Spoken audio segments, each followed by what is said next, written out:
नजरें क्यों झुका ली?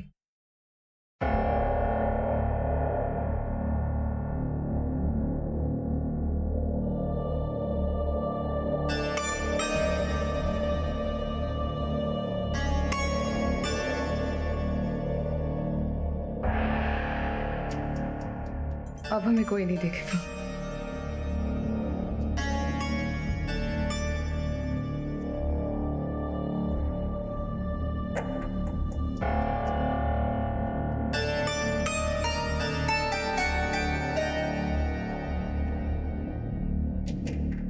तुम्हारे साथ के लिए हम किसी को भी धोखा दे सकते हैं।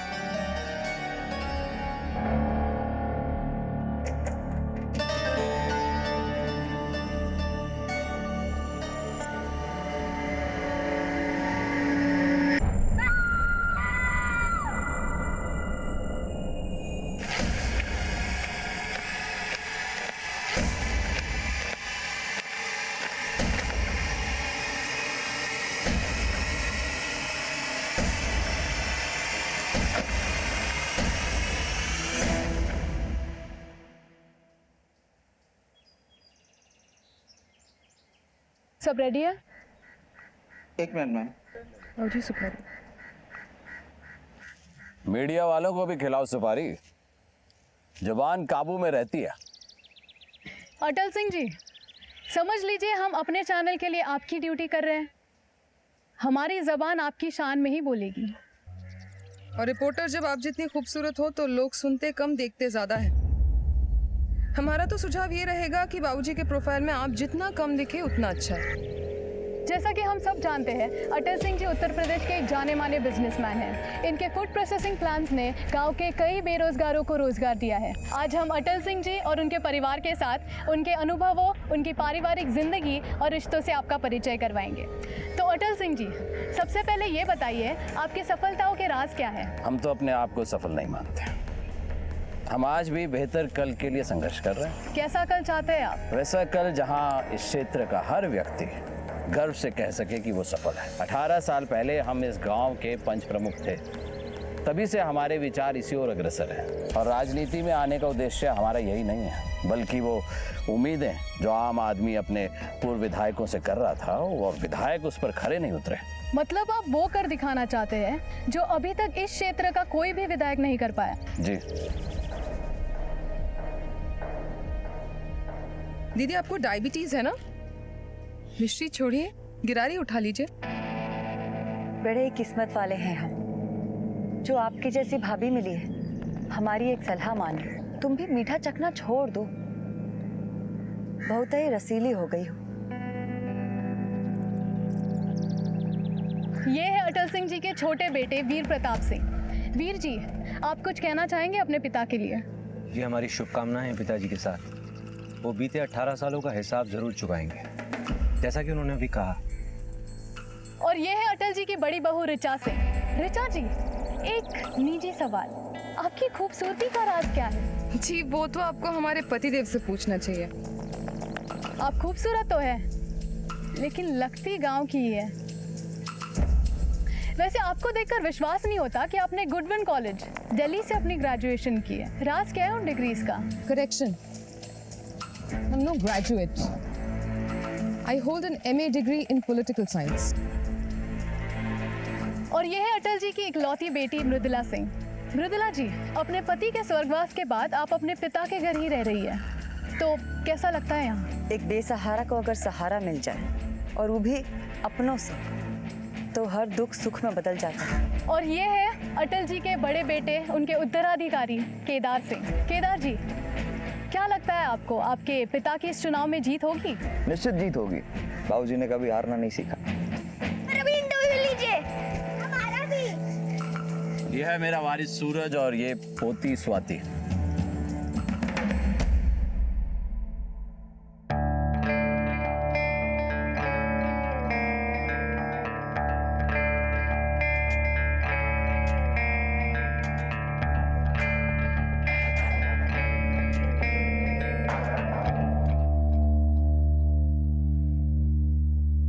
महेश,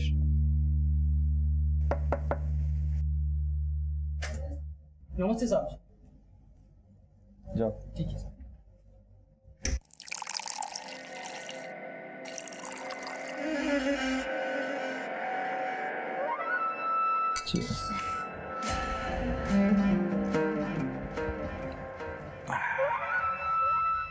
साला माथा खराब कर दिया था साले। तुमसे बहस कर रही थी, बताओ। बीवी है तुम्हारी, मुझसे तो जलेगी, पर अब तुम भी उसे सुलगा दो, शादी कर लो मुझसे। एक मिनट, आंखें बंद करो।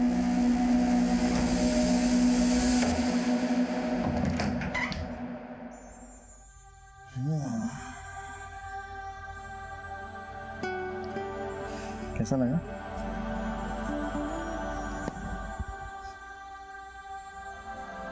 तुम तोहफा दे के बात मत टालो। पर तुम जल्दी करके पूरी प्लानिंग की ऐसी तैसी ना करो।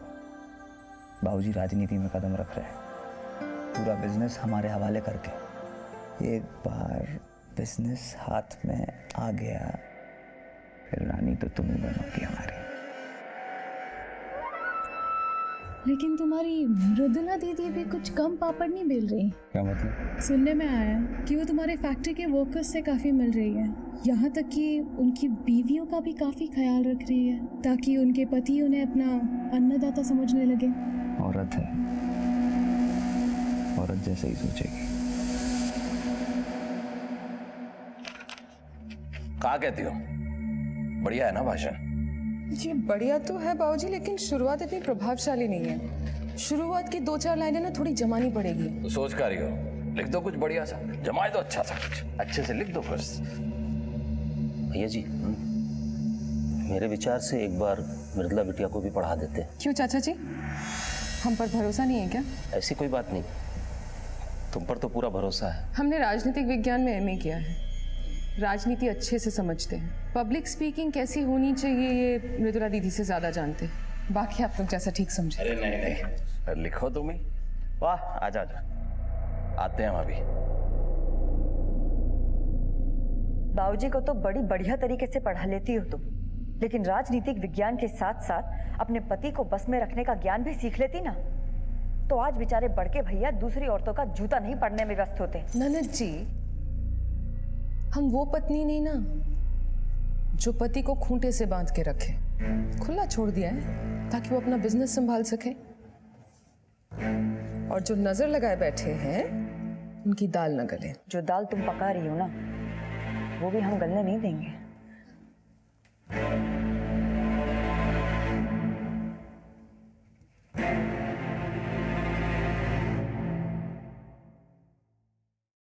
सूरज केदार सिंह है हम, अटल सिंह के पोते, बंदूक से खेलना शौक है हमारा।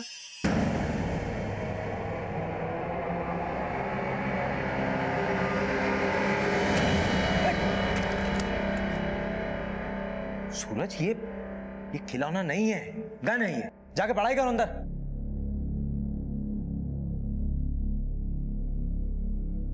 क्या हुआ वीर? भाभी ये क्या है? असली गन है ये। भैया को बोलिए इसको संदूक वंदूक में छुपा के रखे कहीं। सूरज के हाथ में दी, कहीं चला वाला देता तो हो जाता। तुम तो जानते हो अपने भैया को, हमारी सुनते तो आज तक हमें कोई शिकायत नहीं होती, पर उन्हें ना तो परवाह अपने बच्चों की और ना हमारी।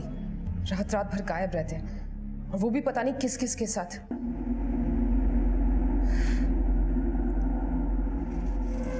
वीर, वीर हमें जरूर। एक सेकंड भाभी, हमारा एक जरूरी फोन आ गया।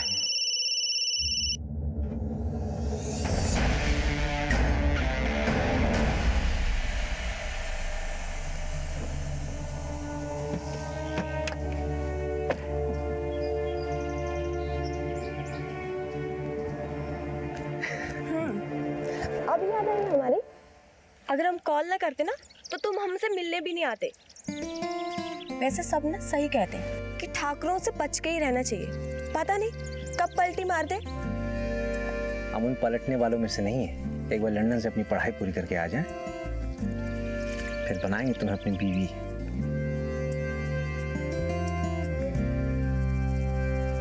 लंदन जाकर हमें भूल तो नहीं जाओगे ना? तुम ऐसा सोच भी कैसे सकती हो?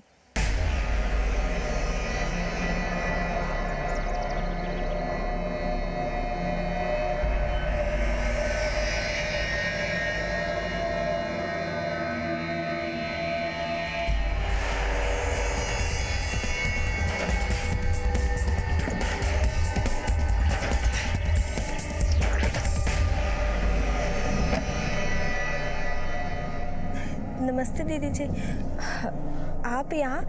हम तो बस ये देखने आए थे कि तुम कितनी सुंदर हो। जी हम कुछ समझे नहीं। कोई बात नहीं, जल्दी ही समझा देंगे।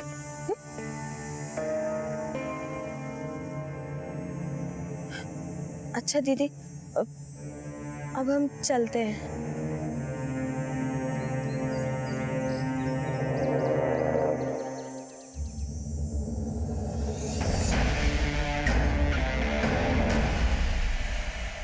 अनीता और वीर के रिश्ते का राज जानने वाली ऋचा अटल सिंह के परिवार की पहली और इकलौती सदस्य थी, और अब अनीता की जिंदगी एक ऐसे षड्यंत्र की भेंट चढ़ने वाली थी जिसका फायदा उठाकर ऋचा वो सब करने वाली थी जिसकी उसने हमेशा से चाह की थी। अटल सिंह के परिवार में सिर्फ ऋचा ही नहीं बल्कि और भी कई मौका परस्त लोग थे जिनकी हकीकत परत दर परत सामने आने वाली थी। लेकिन इस परिवार के सदस्यों की अंदरूनी राजनीति इस परिवार की नींव को अंदर ही अंदर खोखला कर रही थी, जिसका फायदा उठाकर कोई भी इस परिवार में फूट पैदा करके इस परिवार को नुकसान पहुंचाने की योजना बना सकता था।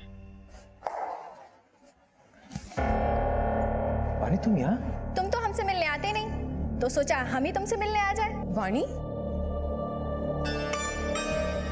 यहाँ कैसे? वीर की याद खींच ली या हमसे मिलने आई हो? भाभी दोनों ही बातें हैं। वैसे भी आज जो सरप्राइज लेकर हम आए हैं ना, वो आप सबके लिए है। कैसा सरप्राइज? वो सरप्राइज तो पापा ही बताएंगे। भाई साहब, अब तो आप भी हमारे बिरादर के हो गए। अरे व्यापार में तो आप हमसे एक कदम पहले से ही आगे थे, अब तो राजनीति में भी आपने हमारा स्थान ले लिया। खाई लीजिए ना। क्या बात कर रहे हो शैलेश सिंह? पार्टी वाले आए थे हमारे पास, बोले पार्टी ज्वाइन कर लो, टिकट दे देंगे। हम समझाए उन्हें, हमारा दोस्त यहाँ से खड़ा है, यहाँ से पार्टी का प्रत्याशी है, तो बोले आप पार्टी ज्वाइन करो ना करो, टिकट तो हम शैलेश सिंह को नहीं देंगे। टिकट तो अपने घर में ही रहा ना। हाँ, कूटनीतिक जवाब। हम कोई कूटनीतिक बात नहीं कर रहे। देखिए, असल में हम आए हैं आपको समधी बनाने के लिए। समधी? हाँ, हमने सोचा कि वीर और वाणी की शादी कर देते हैं। दोनों बचपन से एक दूसरे को जानते हैं, साथ पढ़े हैं। लेकिन अभी वो देखिए, केदार से पहली बात हो चुकी है, इसने हरी झंडी दिखाई है तो हम शगुन लेके आ गए। केदार ने तो हमें इस बारे में कुछ कहा ही नहीं। अब इसमें बताने जैसा क्या है बाबूजी? वीर और वाणी एक दूसरे से प्यार करते हैं तो। लेकिन भैया हमें रिश्ता मंजूर नहीं है।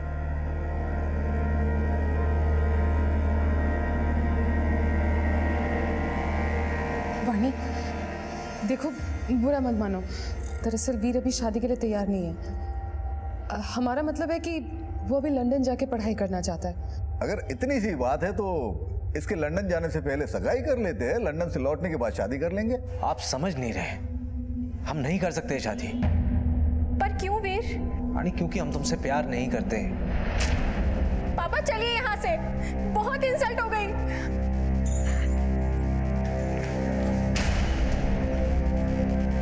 केदार, जो हमारा तमाशा बनाने के लिए बुलाया था यहाँ पर, ये बात हम भूलेंगे नहीं। जिंदगी भर याद रखेंगे इस अपमान को।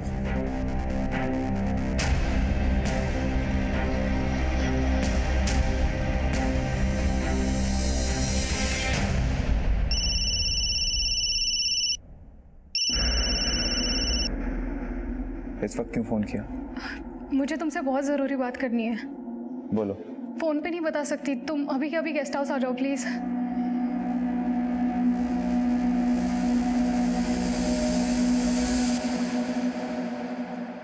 इतना बन ठन के कहाँ जा रहे हैं, वो भी इस वक्त? एक क्लाइंट के पास। और रखेल को क्लाइंट कब से बुलाने लग गए?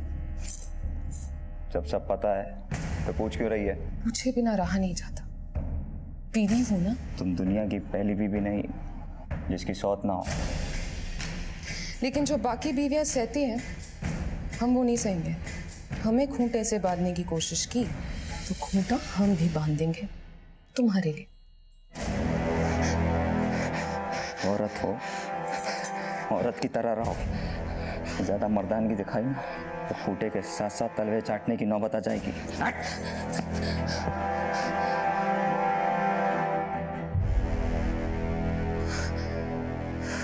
कितनी बार बोले तुमसे 981 होता है, 18 नहीं होता है। लिखे उसको फिर से। सूरज, स्वाति, तुम लोग अभी तक यहाँ पे हो? चलो चलो उठो, चलो जल्दी, सोने का टाइम हो गया। चमेली इनको लेकर जाओ, जल्दी सुला देना। हाँ जल्दी। भाभी,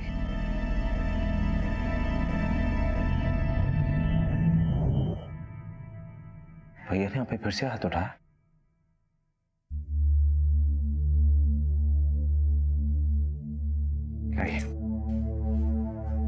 हम जानते हैं वीर, तुम्हें हमारी बहुत फिक्र है। हमें सिर्फ आपके लिए बुरा लग रहा है भाभी।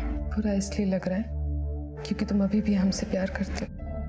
भाभी, भाभी नहीं, सिर्फ रिचा। क्यों वीर, ये पहली बार तो नहीं है। हमसे जो हुआ वो भूल थी। भूल नहीं, प्यार था। लेकिन हम वो गलती दोबारा नहीं दोहरा सकते भाभी। इसलिए उस रात जो कुछ भी हुआ हमारे बीच वो आप भी भूल जाइए। प्लीज वीर, हमें मत रोको। अगर वो गलती थी तो उस गलती को हम बार बार दोहराएंगे।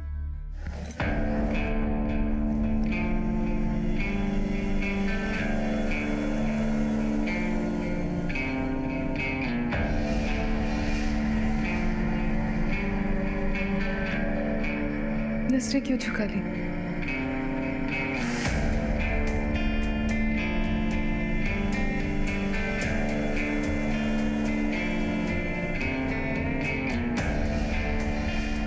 अब हमें कोई नहीं देखेगा।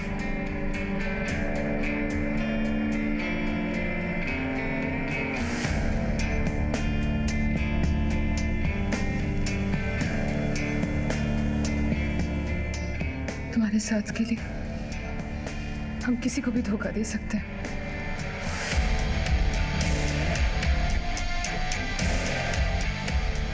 क्यों रोक रहे हो खुद को? हम जानते तुम हमसे प्यार करते हो, इसीलिए तुमने वाणी का रिश्ता ठुकराया ना। ये आपकी गलतफहमी है भाभी। हम किसी और से प्यार करते हैं और हम उसको धोखा नहीं दे सकते।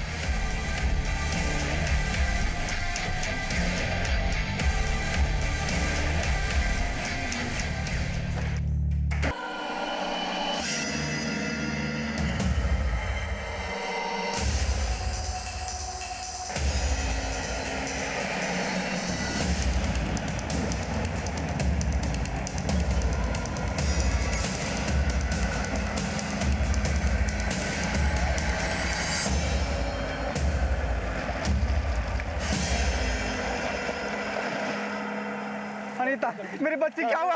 अरे मेरी बच्ची को क्या हुआ? अनीता, मेरी बच्ची, अरे मेरे जाने दो। अरे मेरी बच्ची को क्या हुआ? अरे मेरी बच्ची।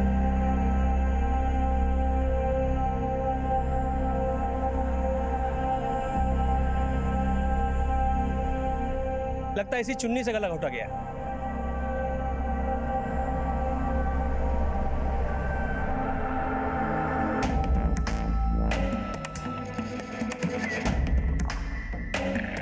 ये हमारी बेटी अनीता है। कल शाम से ही हम इसके लिए परेशान थे। कल शाम से लापता थी, कहाँ गई थी? ये अपनी सहेलियों के साथ निकली थी।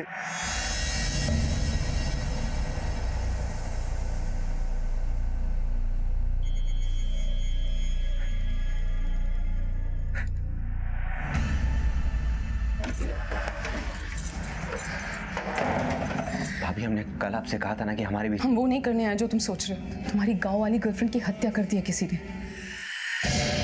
क्या? आप झूठ बोल रहे हैं? हम झूठ नहीं बोल रहे, जो देख कर आए हैं वो बता रहे हैं तुम्हें। ये सच नहीं हो सकता।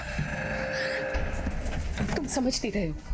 अगर तुम वहां गए तो पुलिस तुम पर शक करने लगेगी। क्यों करेगी मुझ पे शक जब मैंने कुछ किया ही नहीं है तो? देखो चुनाव आने वाले हैं, पुलिस और गांव वालों को भनक तक लग गई ना कि जिस लड़की की लाश मिली है उसके बॉयफ्रेंड तुम थे, बहुत गड़बड़ हो जाएगी। लेकिन हमारे इस संबंध का चुनाव से क्या लेना देना? लेना देना है।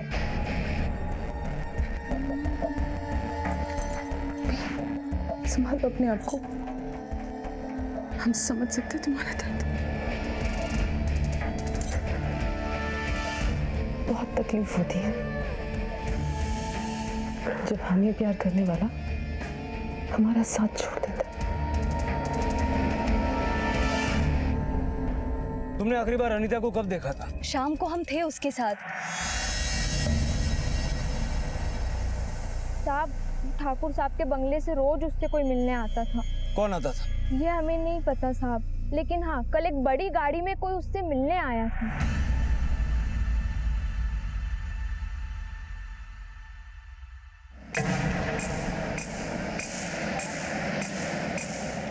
अच्छा तुम दोनों जाओ, हमें आने में लेट हो जाएगा, ठीक है?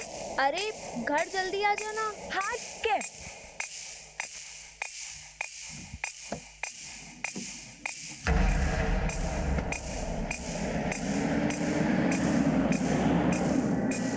जो उससे मिलने आया था उसका चेहरा देखा था तुमने? नहीं साहब, हम उसका चेहरा नहीं देखे। गाड़ी के बारे में कुछ बता सकती हो? हाँ साहब, एक सफेद रंग की बड़ी सी गाड़ी थी।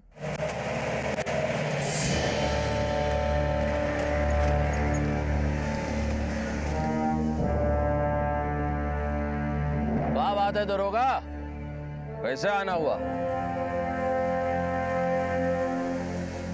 ठाकुर साहब, गांव में एक लड़की की हत्या हुई है, उसी सिलसिले में कुछ पूछताछ करनी। इसकी हत्या और कैसी पूछताछ? दरअसल जिस लड़की का मर्डर हुआ है वो आखिरी बार इस बंगले की गाड़ी में खेत में देखी गई। हम देखे थे तुम्हें रिश्वत लेते हुए, मानोगे? बाबूजी शांत हो जाइए। नमस्ते, माफ कीजिएगा, बाबूजी को गुस्सा जरा जल्दी आता है।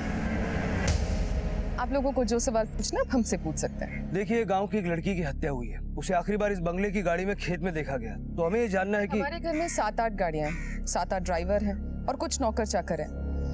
अब मालिक लोग खेत में तो जाएंगे नहीं किसी लड़की से मिलने, तो कोई ड्राइवर ही होगा, गाड़ी लेके गया होगा। आप ठहरिए, हम सबको बुलवा के लाते हैं। बिट्टू, कल तुम में से कौन गाड़ी लेके खेत में गया था? नहीं सर, मैं नहीं गया। सर, अनीता के सहेलियों ने जिस गाड़ी के बारे में बताया था, ये गाड़ी उससे मिलती जुलती है।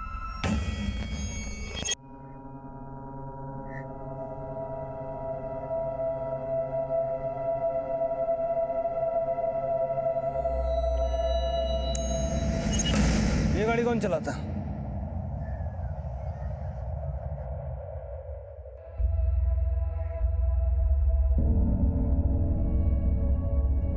नाम क्या है तुम्हारा? बिट्टू। ये गाड़ी तुम चलाते हो? नहीं साहब, हम तो मृदुला मैडम के ड्राइवर हैं, ये वाली कार चलाते हैं। फिर ये गाड़ी कौन चलाता है? वो साहब कोई नहीं चलाता, वो ऐसे ही खड़ी रहती है। खड़ी रहती है तो फिर खेत में कैसे पहुंचे? मालूम नहीं साहब।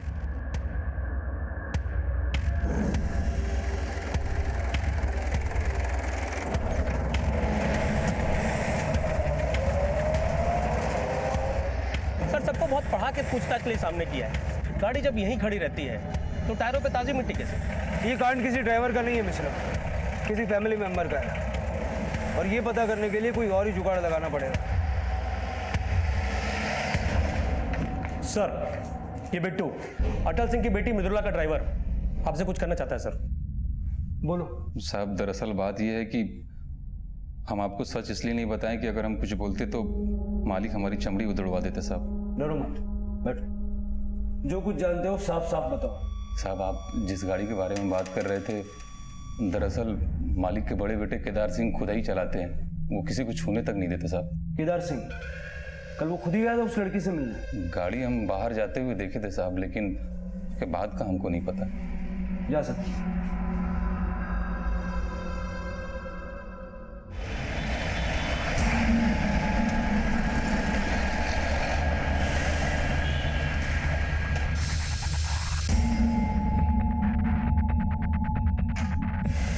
दरोगा बाबू, अंदर कहाँ घुसे जा रहे हैं?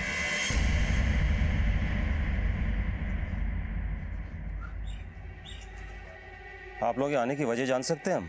हमें एक गाड़ी फॉरेंसिक जांच के लिए भेजनी है। क्यों? जिस लड़की का मर्डर हुआ वो लड़की इस गाड़ी में देखी गई। ये गाड़ी वहाँ कैसे जा सकती है? केदार सिंह को बुलवाइए, हम सब उगलवा लेंगे। क्या उगलवा लेंगे आप? वो कल रात से घर नहीं लौटे हैं। तो कांड करके भाग गए? दरोगा बाबू, हवा में तीर मत छोड़िए। कोई सबूत है तो दिखाइए। सबूत भी मिल जाएंगे। ये गाड़ी हमारे हवाले करो। कैसे आपके हवाले कर दे गाड़ी? कोई कागज पत्री, चिट्ठी पत्री, वारंट लाए हैं? देखिए, सुबह से देख ही तो रहे। चलिए जाइए आप लोग, इससे पहले कि ऊपर से फोन आए और आप लोग मुसीबत में फंस जाएं। निकलिए। नमस्ते।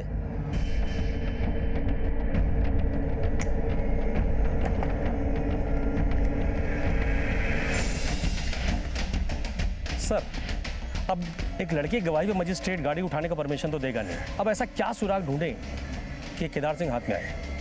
कुछ भी हो मिश्रा, इन्वेस्टिगेशन रुकनी नहीं चाहिए। कोई ना कोई सबूत तो जुटाना ही होगा इस केदार सिंह के खिलाफ। चलो।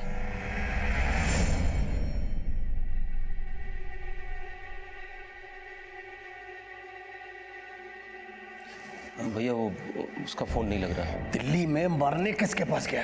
ये पता नहीं चल पा रहा भैया। फंसवा दिया मैं, फंसवा दिया। बाबूजी, हाँ दरअसल वो वीर, हमें तुमसे कुछ बात करनी है। बाबूजी, एक मिनट। ये तुम क्या करने जा रहे थे? बाबूजी से भी कुछ मत कहो, वो बहुत गुस्से में। अनीता से तो हम मिलने जाते थे ना, केदार भैया नहीं। हम जानते हैं, पर तुमने उसे मारा तो नहीं ना?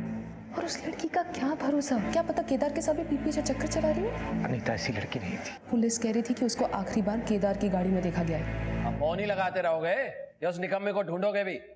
कोशिश कर रहे हैं। कोशिश नहीं, पकड़ के लाओ उसे यहाँ। इतना ना बिगड़ो, बेटा है हमारा। हाँ, बहुत महान काम किए है ना ससुरा। आने दो, चरण धो के पिलाएंगे तुम्हें। यहाँ खड़े अब क्या कर रहे हो? जाओ ढूंढो उसे। अच्छा, पुलिस वाले को कुछ दे दवा के रफा दफा करवाओ केस, मैं सब चौपट हो जाएगा। जल्दी कर।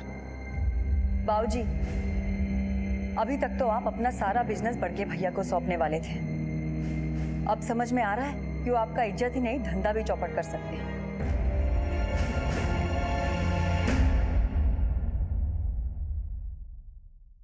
भाभी, कोई केदार भैया से मिलने आया है। क्या बात है? आज कुआ खुद प्यासे की खोज में चला है। हमें केदार से मिलना है, आप प्लीज़ उन्हें बुला दीजिए, बहुत ही अर्जेंट है। केदार की हर खबर रखने वाली आज खुद केदार को ढूंढ रही है। वैसे क्या राज है आपकी इस तलाश का? हमें उनसे एक बहुत ही अर्जेंट इंटरव्यू के सिलसिले में मिलना है। तो तुम्हारी ये सिलसिले बड़े भाते हैं केदार को। आपको जो भी बोलना है ना वो साफ साफ बोलो। साफ सफाई छोड़ो और केदार से दूर रहो। देखो, कहीं हमारा माथा ठनक गया ना तो पछताने की नौबत भी नहीं मिलेगी तुम्हें। आपको कोई गलत फैमिली हो। अनजान बनने का ढोंग तो करो मत हमारे सामने। ये जो घटिया परफ्यूम लगाया ना तुमने, ये हम रोज सूंघते हैं अपने पति के शरीर पर। और ये जो तुमने लटका रखा है, ये उसी इंटरव्यू की फीस होगी जो तुम केदार से लेती हो। देखिए, बहुत बोल गई आप। लेकिन तुम ना हमारी जबान पकड़ सकती हो और ना ही इस घर की बहू बनने का सपना देख सकती। देखो, केदार की बीवी तो हम हैं और उसके बच्चों की माँ भी। तुम क्या बन के रह जाओगे?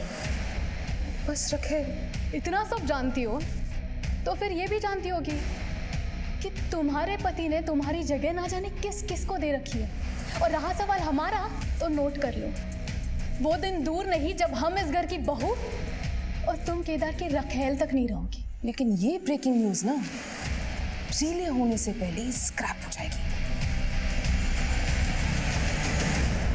श्वेता शुरू से ही ऋचा की आंख का कांटा थी, लेकिन श्वेता को अपने पति केदार की जिंदगी से दूर रख के ऋचा पति पत्नी के रिश्ते को कोई दूसरा मौका नहीं देना चाहती थी, बल्कि वो तो खुद पति पत्नी के रिश्ते का गला घोंटकर वीर के साथ वो सब कुछ करना चाहती थी जो केदार अब तक उसके साथ करता आया था। कहीं ना कहीं ऋचा को यह भी डर था कि शायद श्वेता इस घर में उसकी जगह ले सकती है, लेकिन उसे इस बात का संतोष था कि केदार पुलिस की नजरों में अनीता मर्डर केस का प्राइम सस्पेक्ट था और अचानक से उसका यूं गायब हो जाना इस शक को और पुख्ता कर रहा था। अनीता की हत्या एक ऐसी योजना थी जिसका सबसे ज्यादा फायदा ऋचा को ही होता नजर आ रहा था, लेकिन पुलिस का ध्यान अभी तक इस समीकरण की तरफ गया नहीं था और ना ही अनीता की हत्या के पीछे रचे गए षड्यंत्र का उन्हें कोई आभास था। मृदुला के ड्राइवर बिट्टू की गवाही के आधार पर उन्हें यही लग रहा था कि अनीता की हत्या के पीछे केदार का हाथ है और अब उन्हें केदार की तलाश थी। लेकिन फिर कुछ ऐसा हुआ कि जिसने इस केस में एक नई सनसनी पैदा कर दी।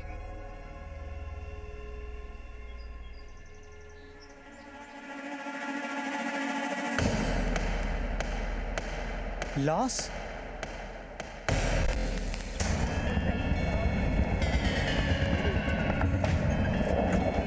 आइए आइए, ये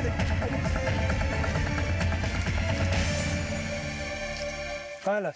सब यहीं पर थी साहब, इसी जगह पर। देखिए ना, खून भी लगा है। पर लाश गायब कहाँ हो गई? साहब हमें क्या पता साहब, वो तो देखकर हम आपको बुलाने चले गए थे। तरह के छन्ना सर।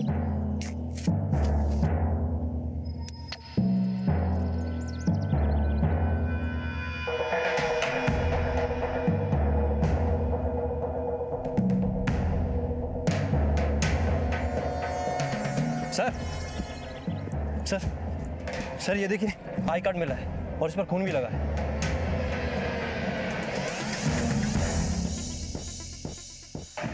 सर, ये महेश केदार सिंह के गेस्ट हाउस में नौकर है।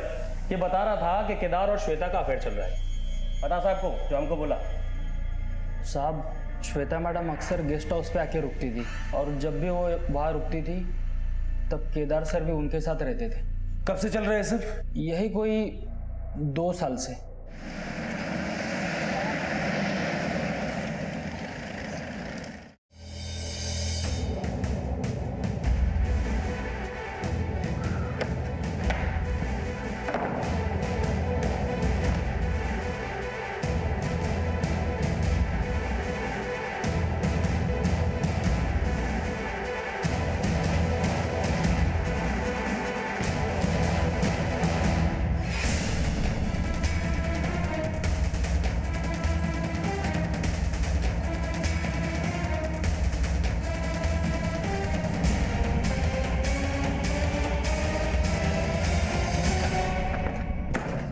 कहाँ जाने की तैयारी हो रही थी?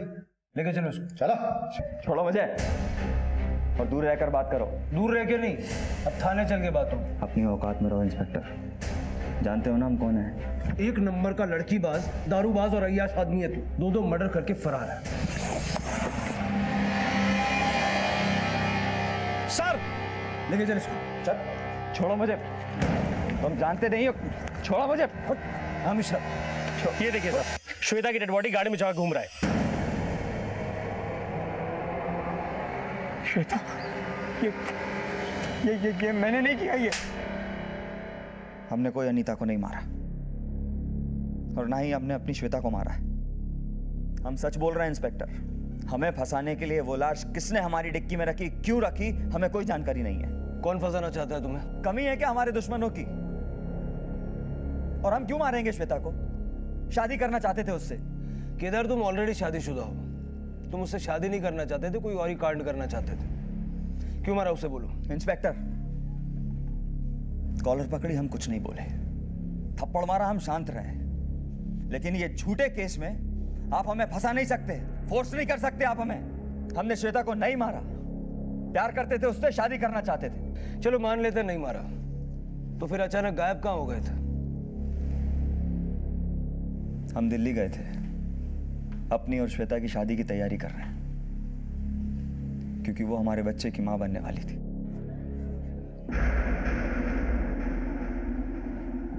क्या हुआ? अचानक क्यों बुलाया मुझे? Kedar, I'm pregnant. क्या?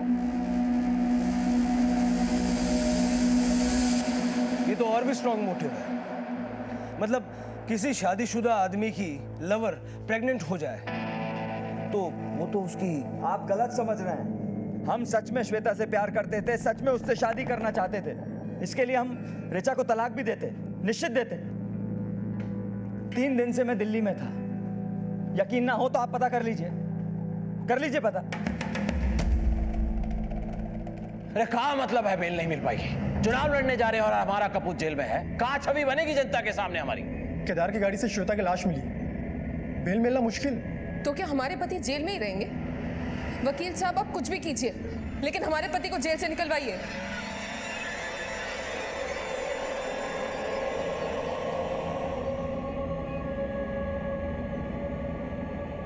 अच्छा ही है जेल में सड़े ससुरा, अकल ठिकाने आ जाएगी। ऐसा मत कहिए, आखिर वो हमारा बेटा है ना। अरे पैदा करके पछता रहे हैं हम।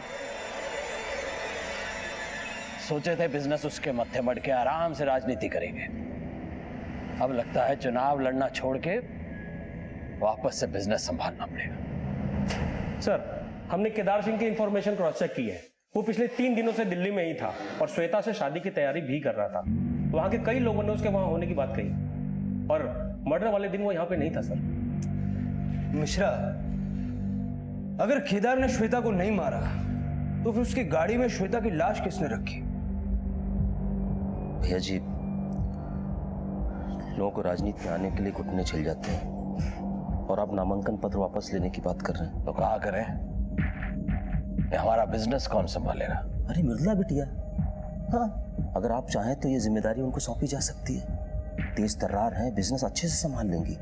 चाचा जी, बिजनेस संभालना कोई मामूली बात तो है नहीं। हमें नहीं लगता मृदुला दीदी ये जिम्मेदारी निभा पाएंगी।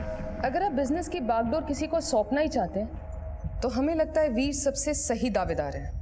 उनमें जो काबिलियत है वो केदार जी और मृदुला दीदी में नहीं है। नहीं, वीर नहीं। वैसे भी वो 2 साल के लिए लंदन जा रहा है। पर उन्हें रोका भी तो जा सकता है। बाबूजी, अगर अपने बिजनेस मृदुला दीदी को सौंप दिया तो बोर्ड ऑफ डायरेक्टर्स कभी उन्हें स्वीकार नहीं करेंगे। उनके पति ने कंपनी में जो गबन किया था, हमें नहीं लगता लोग उसे भूले होंगे।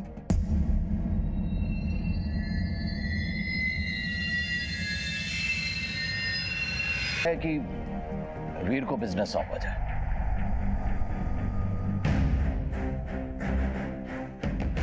बाबूजी, हम नहीं संभाल पाएंगे इतनी बड़ी जिम्मेदारी। उसके लिए हम हैं ना, गाइड करेंगे हम। बाबूजी, इतना आसान नहीं हुआ। जिंदगी में पहली बार तुमसे कुछ मांग रहे हैं, मना मत करो। लेकिन बाबूजी, प्लीज वीर, मान जाओ। रिचा, तुम अपने आप को बहुत होशियार समझती हो। पति के जरिए राज नहीं कर पाई तो अब देवर का इस्तेमाल कर रही हो। हम अपने आप को होशियार समझते नहीं, हम होशियार हैं। अब हम जो करेंगे ना भाभी माँ, वो तुम समझना तो दूर, सोच भी नहीं पाओ।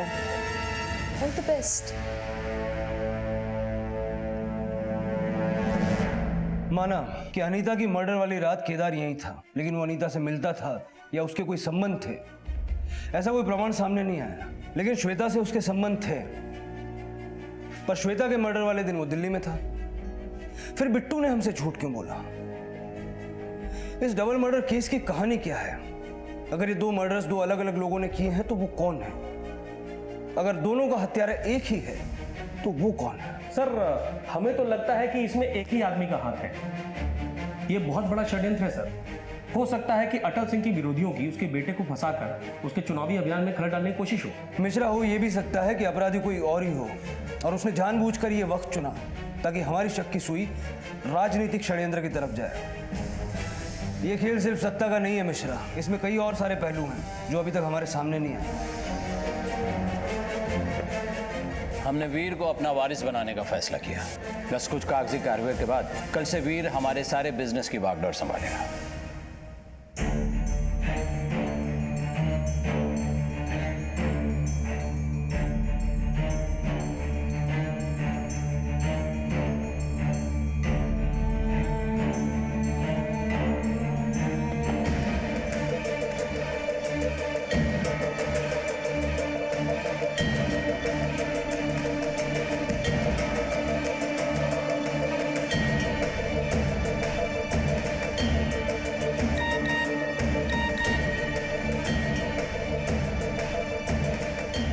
गलती नहीं होनी चाहिए।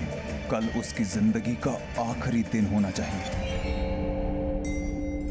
अनीता और श्वेता की हत्या को ढाल बनाकर अटल सिंह की ढाल समझे जाने वाले केदार सिंह को जेल भिजवाना दरअसल अटल सिंह को कमजोर बनाने की एक कोशिश थी। पुलिस को इस षड्यंत्र का अंदाजा तो हो गया था, लेकिन अब तक ना तो वो इस षड्यंत्र को रचने वाले का पता लगा पाई थी और ना ही इस षड्यंत्र के असल मकसद की उन्हें कोई भनक लगी थी। आखिर आगे क्या होने वाला था ये हम जानेंगे कल रात 10:30 बजे इस केस के दूसरे भाग में। अब मैं अनूप सोनी आपसे विदा लेता हूं, फिर मुलाकात होगी। तब तक अपना और अपने परिवार का ख्याल रखें और देखते रहें क्राइम पेट्रोल डायल 100। सबक एक को सीख हम सबको। जय हिंद।